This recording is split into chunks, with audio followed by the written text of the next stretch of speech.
देखिए भाई, इससे आगे हम लोग जो हरियाणा जीके के प्रीवियस ईयर क्वेश्चन हैं जो आप लोगों के होम साइंस के पेपर में आए थे टीजीटी के अंदर, उनको डिस्कस करेंगे। तो फर्स्ट क्वेश्चन की तरफ बढ़ते हैं हम लोग।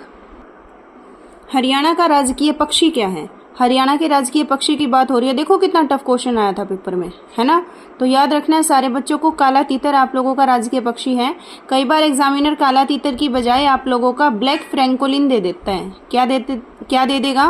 ब्लैक फ्रैंकोलिन दे देगा। तो इसको देख के घबराना मत, ये काला तीतर ही है। कहीं वहां पे पेपर में तीतर तीतर ढूंढते फिरो तो ब्लैक फ्रैंकोलिन इसका राइट आंसर हो जाएगा। नेक्स्ट क्वेश्चन है आप लोगों के सामने कि हरियाणा के किस नगर को बावड़ियों और तालाबों के नगर के नाम से जाना जाता है? बावड़ियों और तालाबों का नगर। तो किसको जाना जाता है भाई? नारनौल आप लोगों का राइट आंसर हो जाएगा। ठीक है, नारनौल हो जाएगा इसका राइट आंसर। नारनौल को तालाबों व बावड़ियों के नगर के नाम से जाना जाता है। 360 बावड़ियों का शहर पंचकुला को कहा जाता है। यहाँ पे देखो, अगर बावड़ियों और तालाबों का नगर पूछा जाए तो नारनौल, और 360 बावड़ियों का शहर पूछा जाए तो पंचकुला। क्लियर? दोनों चीजें ध्यान रखेंगे सारे बच्चे। नेक्स्ट क्वेश्चन है आपके सामने, आईसीसी द्वारा घोषित, जब तक आप लोगों को जब तक मैं आंसर नहीं बताती, खुद माइंड में सोच लिया करो आंसर कि आप लोगों को ये क्वेश्चन आता है या नहीं आता। आईसीसी द्वारा घोषित अंडर 19 महिला T20 वर्ल्ड कप टीम में किस हरियाणवी खिलाड़ी को जगह मिली थी? तो किसको मिली थी? इसका राइट आंसर आप लोगों का ए और बी दोनों हो जाएंगे भाई। शेफाली वर्मा को भी मिली थी और श्वेता सहरावत को भी मिली थी। तो इसका राइट आंसर क्या हो जाएगा? शेफाली वर्मा और श्वेता सहरावत। ठीक है, और दोनों की दोनों ही आप लोगों की कहाँ से है? रोहतक जिले से है भाई। शेफाली वर्मा भी रोहतक से है और श्वेता सहरावत भी रोहतक से है।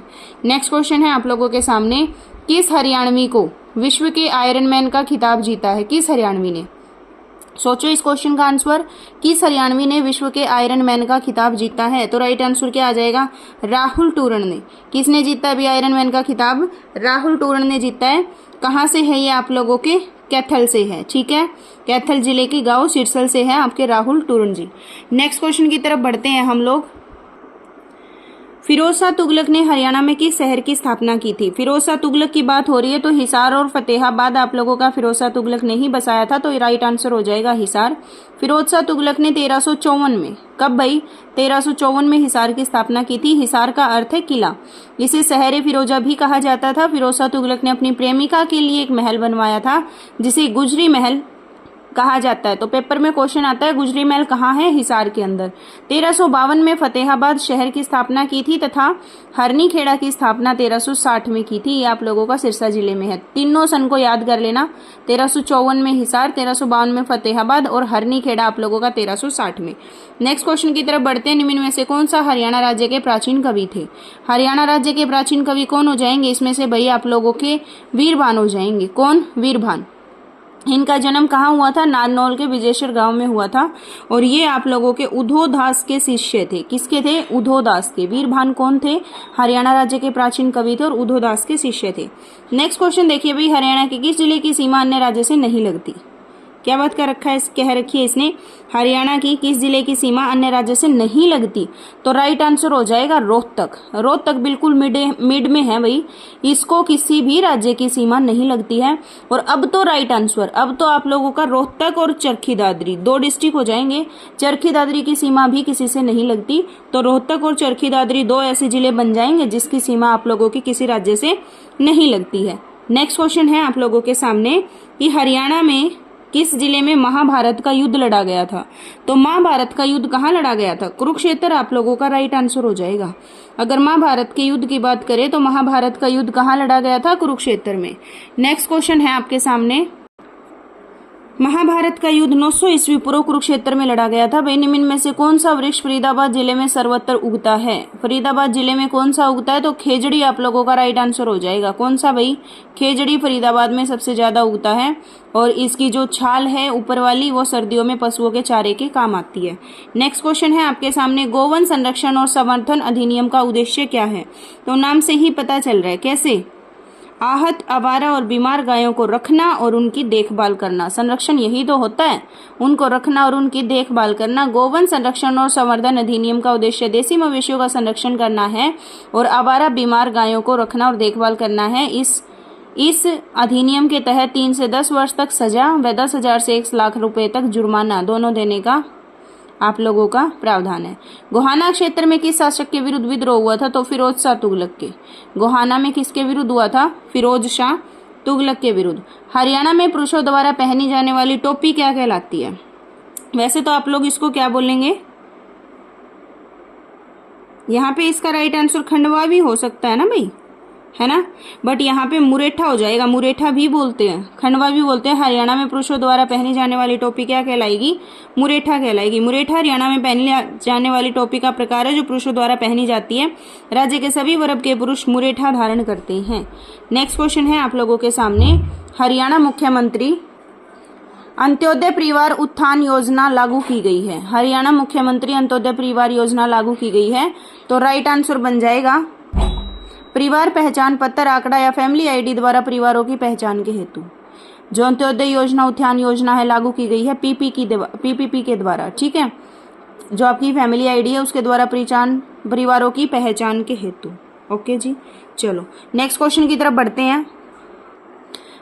हरियाणा के हिसार में गुजरी महल का निर्माण अभी तो पढ़ा था हमने थोड़ी देर पहले, किसने किया था? फिरोज शाह तुगलक ने। हिसार भी बसाया था, फतेहाबाद भी बसाया था, है ना। 1354 में हिसार बसाया था, 1352 में फतेहाबाद बसाया था, और आप लोगों का 1360 में और कौन बसाया था? खेड़ा करके था आपका, हरनी खेड़ा, है ना, वो बसाया था। तो देखो भाई, गुजरी महल का निर्माण फिरोज शाह तुगलक के द्वारा 354 में किया गया था। यह महल काले पत्थर से निर्मित है। किसकी याद में बनाया था? अपनी प्रेमिका की याद में। नेक्स्ट क्वेश्चन है, हरियाणा के मैदानी भाग में अधिकांश किस प्रकार की मिट्टी पाई जाती है? तो हरियाणा में बलुई मिट्टी है भाई। कौन सी मिट्टी है? बलुई मिट्टी है, और इसी कारण से आप लोगों की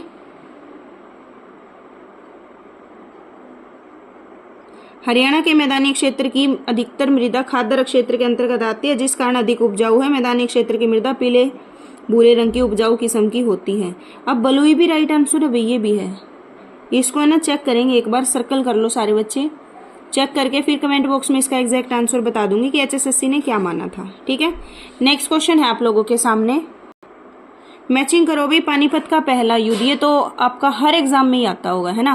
पहला युद्ध कब हुआ? 1526 में। दूसरा युद्ध कब हुआ? 1556 में। तीसरा युद्ध कब हुआ? 1761 में। करनाल का युद्ध कब हुआ? 1739 में। तो ये तो हमारे सही है ना। तो ये राइट आंसर हो जाएगा भाई। क्या हो जाएगा? पहले का मैच किया हमने तीसरे के साथ, दूसरे का मैच किया हम लोगों ने चौथे के साथ, तो राइट आंसर हो जाएगा आप लोगों का ए, ऑप्शन नंबर ए हो जाएगा। नेक्स्ट क्वेश्चन की तरफ बढ़ते हैं आप लोगों की, और ये है ना भाई, सुनो सारे बच्चे, सन की बजाय डेट अच्छे से याद कर लेना, क्योंकि एग्जामिनर थोड़ा सा ज्यादा स्मार्ट हो गया, वो है ना डेट पूछने लग गया। अब क्या पूछने लग गया? डेट भी साथ में पूछने लग गया। हरियाणा की सबसे प्राचीन और प्रमुख नहर कौन सी है? तो आप लोग क्या बोलेंगे? पश्चिमी यमुना नहर। कौन सी है? पश्चिमी यमुना नहर आप लोगों की सबसे प्राचीन और प्रमुख नहर है।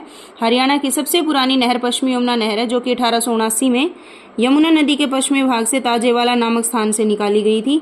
यह अंबाला, करनाल, रोहतक, हिसार, सोनीपत और सिरसा जिले की भूमि को सिंचित करती है।